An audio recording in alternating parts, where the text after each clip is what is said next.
वाला है जो बिजनेसमैन है या बिजनेसमैन बनना चाहते हैं। दोस्तों, आज मैं आप लोगों को जिस इंसान के बारे में बताने जा रहा हूँ उसे दुनिया father of management studies and Tufts के नाम से जानती है। आज मैं आप लोगों के सामने में हेनरी फेयोल के बारे में बताने जा रहा हूँ। दोस्तों, हेनरी फेयोल का जन्म 1841 में फ्रांस में हुआ था। हेनरी फेयोल ने माइनिंग इंजीनियरिंग का डिग्री हासिल किया था 1860 में और एक कोल माइनिंग कंपनी में काम करना शुरू किया था एज ए इंजीनियर। 1888 में उन्हें मैनेजिंग डायरेक्टर के पद के लिए प्रमोट किया गया। दोस्तों, जब उन्हें ये पद मिला था तब वह कंपनी दिवालिया की स्थिति में था। उन्होंने इस चैलेंज को एक्सेप्ट किया और उन्होंने अपने मैनेजरियल टेक्निक्स को अप्लाई किया और कंपनी को इस सिचुएशन से बाहर निकाल दिया। दोस्तों, जब वो 30 साल बाद उसी कंपनी से रिटायर हुए तब वह कंपनी लीडिंग कोल स्टील कंपनी और फाइनेंशियल बैकग्राउंड के साथ थी। दोस्तों, आज मैं आप लोगों को 14 टेक्निक्स के बारे में बताने जा रहा हूं जिन्हें अप्लाई करके हेनरी फेयोल ने अपने दिवालिया कंपनी को लीडिंग कोल स्टील कंपनी में बदल दिया। दोस्तों, कोई भी बिजनेसमैन अगर इन 14 टेक्निक्स को अपने बिजनेस में अप्लाई कर ले तो निश्चित रूप से उसका बिजनेस आसमान की बुलंदियों पर होगा।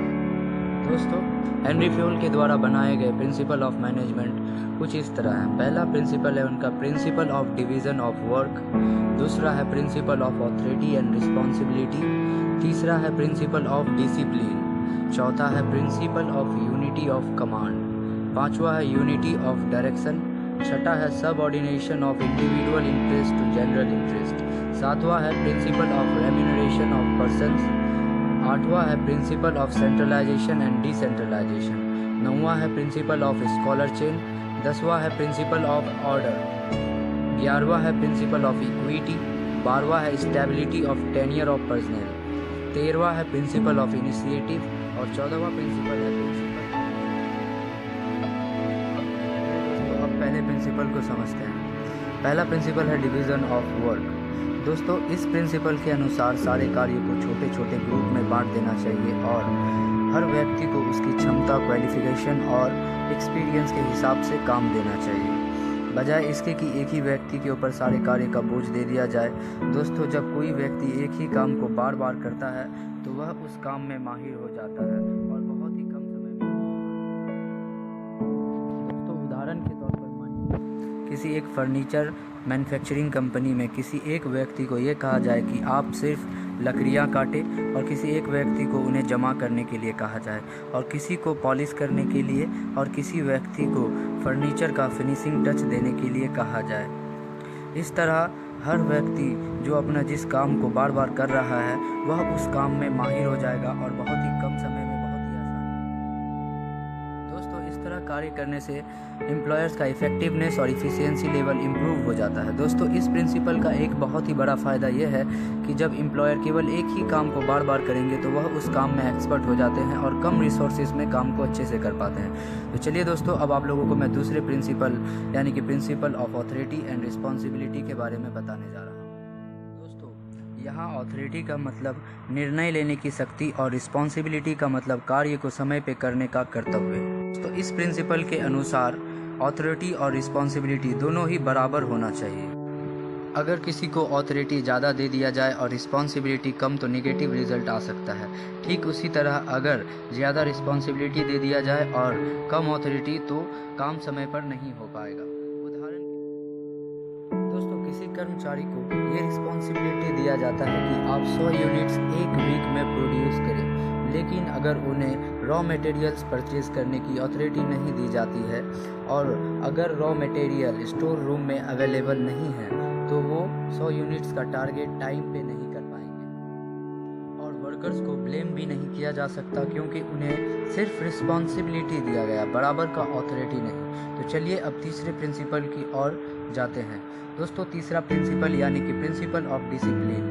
यहाँ डिसिप्लिन रेफर करता है जनरल रूल्स और रेगुलेशन को ताकि ऑर्गेनाइजेशन सिस्टमेटिकली चल सके। दोस्तों, यहाँ डिसिप्लिन का मतलब सिर्फ रूल्स एंड रेगुलेशंस ही नहीं बल्कि एम्प्लॉयज़ का कमिटमेंट भी डेवलप करना है टूवर्ड्स ऑर्गेनाइजेशन। दोस्तों, फेयोल के अनुसार डिसिप्लिन सुपीरियर से सबऑर्डिनेट लेवल तक होना चाहिए और एम्प्लॉयर्स को ईमानदारी के साथ कंपनी के लिए इफेक्टिवली और इफिशियंसी के साथ काम करना चाहिए। चलिए दोस्तों, अब चौथे प्रिंसिपल के बारे में जानते हैं। चौथा प्रिंसिपल यानी कि principle of unity of command. दोस्तों, इस प्रिंसिपल के अनुसार एम्प्लॉयर्स को केवल एक ही बॉस द्वारा ऑर्डर मिलना चाहिए, क्योंकि अगर एम्प्लॉयर्स को एक से ज़्यादा बॉस से ऑर्डर मिलेगा तो एम्प्लॉयर्स कंफ्यूज हो जाएंगे कि पहले किसका काम किया जाए, और इससे एम्प्लॉयर्स को ये बहाना भी मिल जाएगा कि वो ये कह सकता है कि मैं दूसरे बॉस का काम कर रहा था, इसीलिए इस कार्य को नहीं कर पाया। इसीलिए ऑर्डर्स केवल एक ही बॉस के पास से आना चाहिए। उदाहरण के तौर पर मानिए, अगर किसी एम्प्लॉय को कहा जाए कि आराम से काम कीजिए ताकि क्वालिटी मेंटेन किया जाए, और अगर वहीं सेल्स इंचार्ज ये कहे कि जल्दी जल्दी काम कीजिए ताकि पेंडिंग ऑर्डर्स कवर किया जाए, तो ऐसे सिचुएशन में एम्प्लॉयर्स कंफ्यूज हो जाएंगे कि पहले किसका काम। चलिए दोस्तों, अब पांचवें प्रिंसिपल के बारे में जानते हैं। पांचवा प्रिंसिपल यानी कि यूनिटी ऑफ डायरेक्शन। इस प्रिंसिपल के अनुसार एक यूनिट और एक प्लान। ऑर्गेनाइजेशन के सारे मेंबर्स एम्प्लॉयर्स की केवल एक ही दिशा होनी चाहिए, कॉमन गोल की प्राप्ति। इस प्रिंसिपल को अगर अप्लाई किया जाता है तो ये लीड करेगी कोऑर्डिनेशन को। दोस्तों, किसी बड़े ऑर्गेनाइजेशन में बहुत सी चीज़ें प्रोड्यूस किया जाता है, तो ऐसे में हर भाग को अपने टारगेट को प्लान करना चाहिए और सारे एम्प्लॉयज़ को अपने टीम के टारगेट की प्राप्ति के लिए अपना पूरा एफर्ट लगाना चाहिए। तो चलिए अब छठे प्रिंसिपल यानी कि subordination of individual interest to general interest के बारे में जानते हैं। दोस्तों, ऑर्गेनाइजेशन में काम कर रहे हर व्यक्ति को अपना कोई ना कोई ऑब्जेक्टिव होता है और ऑर्गेनाइजेशन का भी होता है। अगर इंडिविजुअल ऑब्जेक्टिव और ऑर्गेनाइजेशनल ऑब्जेक्टिव सेम है तो कोई बात नहीं, लेकिन अगर ऐसा नहीं है तो इंडिविजुअल इंटरेस्ट को सैक्रिफाइस करना होगा, लेकिन किसी भी हालत में ऑर्गेनाइजेशनल ऑब्जेक्टिव सैक्रिफाइस नहीं करना, क्योंकि दोस्तों इंडिविजुअल अपना ऑब्जेक्टिव तभी अचीव कर पाएगा जब वह ऑर्गेनाइजेशन के लिए अच्छे से काम करे और ऑर्गेनाइजेशन अपना ऑब्जेक्टिव अचीव कर पाए। दोस्तों, उदाहरण के तौर पर मानिए, अगर इंडिविजुअल इंटरेस्ट है ज़्यादा पैसा कमाना और ऑर्गेनाइजेशन फाइनेंशियली क्राइसिस के सिचुएशन से गुजर रही है, तो इंडिविजुअल इंटरेस्ट पूरा नहीं हो पाएगा। और अगर इस सिचुएशन में इंडिविजुअल ऑब्जेक्टिव और ऑर्गेनाइजेशनल ऑब्जेक्टिव सेम हो तो ऑर्गेनाइजेशन फाइनेंशियल क्राइसिस से ओवरकम होकर ऑब्जेक्टिव हासिल कर लेगा और इंडिविजुअल ऑब्जेक्टिव पूरा हो जाएगा। दोस्तों, इसी कारण इंडिविजुअल ऑब्जेक्टिव और ऑर्गेनाइजेशनल ऑब्जेक्टिव सेम होना चाहिए। तो चलिए दोस्तों, अब सातवें प्रिंसिपल के बारे में समझते हैं। दोस्तों, सातवां प्रिंसिपल यानी कि प्रिंसिपल ऑफ रेम्यूनरेशन। चलिए दोस्तों, अब सातवें प्रिंसिपल यानी कि principle of remuneration of personal के बारे में जानते हैं। इस प्रिंसिपल के अनुसार ऑर्गेनाइजेशन में काम करने वाले एम्प्लॉयर्स को फेयरली पेड करना चाहिए ताकि उन्हें मैक्सिमम सेटिस्फैक्शन मिल सके, क्योंकि अगर एम्प्लॉयर्स को सही से पेड नहीं किया जाएगा तो वो अनसेटिस्फाइड रहेंगे और एक अनसेटिस्फाइड इंसान कभी भी अपना मैक्सिमम कंट्रीब्यूट नहीं कर पाएगा और डिससेटिस्फैक्शन के कारण एम्प्लॉयर्स ऑर्गेनाइजेशन को छोड़ भी सकता है। तो ऑर्गेनाइजेशन में स्टेबिलिटी के लिए एम्प्लॉयर्स को फेयरली पेड करना चाहिए। दोस्तों, एक फेयर वेज को डिटरमाइन करने के लिए तीन चीज़ों को देखें। पहला, फाइनेंशियल कैपेसिटी ऑफ कंसर्न देखना चाहिए। दूसरा, minimum wage act of government भी देखना चाहिए। और तीसरा, ये देखना चाहिए कि आपके कंपटीटर्स कितना सैलरी पेड कर रही है उसी काम के लिए। उदाहरण के तौर पर मानिए, अगर किसी ऑर्गेनाइजेशन को बहुत ज़्यादा प्रॉफिट होता है तो ऑर्गेनाइजेशन के शेयर होल्डर्स को भी ज़्यादा प्रॉफिट मिलता है। उसी तरह प्रॉफिट को कुछ हिस्से एम्प्लॉयर्स को बोनस के तौर पर देना चाहिए। इससे एम्प्लॉयर्स इनकरेज होते हैं और ज़्यादा काम करने की तैयारी करते हैं ताकि हमेशा उन्हें बोनस मिलता रहे। दोस्तों, आठवां प्रिंसिपल यानी कि principle of centralisation and decentralisation. दोस्तों, यहाँ सेंट्रलाइजेशन रेफर करता है अथॉरिटी और पावर कुछ लोगों के हाथ में टॉप लेवल पर। डिसेंट्रलाइजेशन मतलब पावर हर लेवल के मैनेजमेंट को डिस्ट्रीब्यूट करना। दोस्तों, फयोल के अनुसार एक कंपनी को ना तो पूरा सेंट्रलाइज होना चाहिए और ना ही पूरा डिसेंट्रलाइज होना चाहिए, लेकिन दोनों के बीच का एक कॉम्बिनेशन होना चाहिए बिजनेस के नेचर और साइज के अनुसार। एक छोटे ऑर्गेनाइजेशन सेंट्रलाइज टेक्निक के अनुसार बहुत अच्छा चल सकता है, लेकिन एक बड़े ऑर्गेनाइजेशन के लिए डिसेंट्रलाइजेशन टेक्निक बहुत ही अच्छा होता है। अगर कंपनी के एम्प्लॉयज़ कुशल और सक्षम है तो कंपनी डिसेंट्रलाइजेशन टेक्निक के हिसाब से चल सकते हैं, लेकिन अगर एम्प्लॉयज़ फुल्ली डेवलप्ड नहीं है, लेस है अगर एम्प्लॉयज़ कम है तो सेंट्रलाइजेशन टेक्निक के साथ ही जाना चाहिए। दोस्तों, फयोल के अनुसार किसी भी कंपनी को ना तो पूरा सेंट्रलाइज होना चाहिए और ना ही पूरा डिसेंट्रलाइज। कंपनी में दोनों का कॉम्बिनेशन होना चाहिए।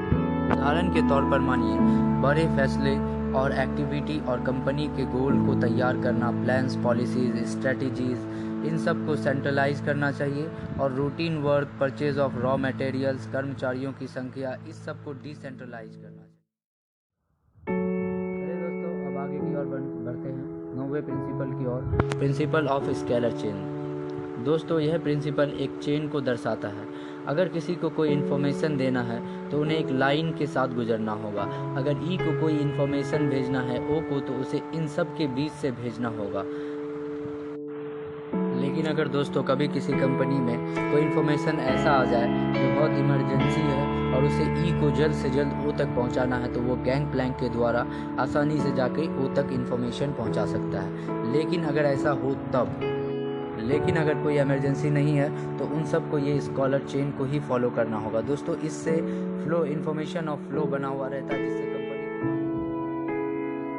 चलिए दोस्तों, अब 10वें प्रिंसिपल के बारे में जानते हैं, प्रिंसिपल ऑफ ऑर्डर।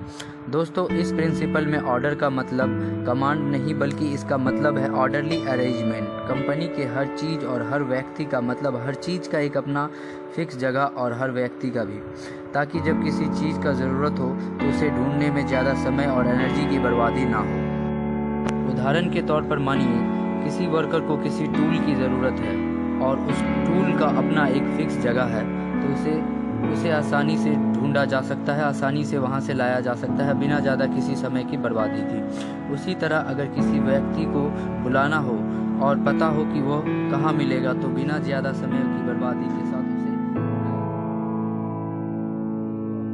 11वें प्रिंसिपल के बारे में जानते हैं, प्रिंसिपल ऑफ इक्विटी। दोस्तों, यहाँ इक्विटी रेफर करता है fair and just treatment to employers. अगर एम्प्लॉयर के साथ अच्छे से ट्रीट किया जाए तो एम्प्लॉयर अपना 100% देगा और मन से काम करेगा। लेकिन अगर उसके साथ अच्छे से ट्रीट नहीं किया जाए तो वह डिससेटिस्फाइड रहेगा, और एक डिससेटिस्फाइड इंसान अपना 100% नहीं दे सकता। दोस्तों, यहाँ इक्विटी का मतलब ये नहीं है कि पियोन और सुपरवाइज़र को सेम सैलरी दिया जाए। यहाँ इक्विटी का मतलब है सबके लिए सेम डिसिप्लिन। दोस्तों, अब 12वें प्रिंसिपल के बारे में जानते हैं, stability of tenure of personal. इस प्रिंसिपल के अनुसार मैनेजमेंट को ये एम्प्लॉयर्स को फीलिंग दिलाना चाहिए कि उनका जॉब सिक्योर है, क्योंकि जॉब की अनसिक्योरिटी की फीलिंग के साथ वो अपना मैक्सिमम कंट्रीब्यूट नहीं कर पाएंगे। दोस्तों, किसी भी कंपनी के लिए फ्रीक्वेंट टर्नओवर बहुत ही बुरा होता है। सिर्फ टर्नओवर ही नहीं, फ्रीक्वेंट ट्रांसफ़र और रोटेशन को भी अवॉइड करना चाहिए, क्योंकि किसी भी व्यक्ति को सीखने और सेटल होने में थोड़ा समय लगता है, और अगर जब वो सेटल हो जाए होते ही उसे ट्रांसफ़र ऑर्डर रिसीव कर ले तो ये वेस्टेज ऑफ रिसोर्स है और एम्प्लॉयर्स कंपनी के लिए अपना बेस्ट नहीं दे पाए। चलिए दोस्तों, अब 13वें प्रिंसिपल के बारे में जानते हैं, प्रिंसिपल ऑफ इनिशिएटिव। दोस्तों, यहाँ इनिशिएटिव रेफर करता है प्लान बनाना और सेम चीज़ को इम्प्लीमेंट करना। दोस्तों, फेयल के अनुसार कंपनी में काम कर रहे सारे एम्प्लॉय को प्लान करने का मौका देना चाहिए। इससे एम्प्लॉय को सेटिस्फैक्शन मिलती है।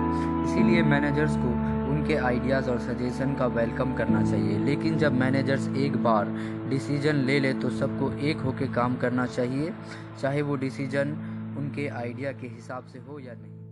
चलिए दोस्तों, अब आगे की ओर बढ़ते हैं, principle of spirit D corps. दोस्तों, स्पिरिट डी कॉर्प्स का मतलब है union in strength. Fayol team work पर विश्वास करते थे। फयोल के अनुसार ऑर्गेनाइजेशन की सारे एम्प्लॉयज़ को अपने आप को टीम मेंबर कंसीडर करना चाहिए और टीम गोल अचीव करना चाहिए, क्योंकि टीम कंट्रीब्यूशन हमेशा इंडिविजुअल कंट्रीब्यूशन से ज़्यादा प्रोडक्टिव होती है। उदाहरण के तौर पर मानिए, प्रोडक्शन मैनेजर 100 यूनिट्स बनाने का काम 10 लोगों को सौंपती है, सभी को 10-10 यूनिट करके।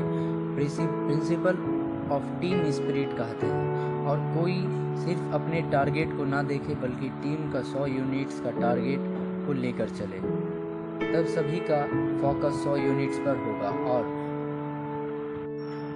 कभी कोई 2 व्यक्ति किसी कारणवश बीमार हो जाए तो उन 100 यूनिट्स को 8 लोगों में डिवाइड करना चाहिए और टारगेट को अचीव करने का प्रयास करना चाहिए। तो दोस्तों यही थे वो 14 प्रिंसिपल्स जिन्हें हेनरी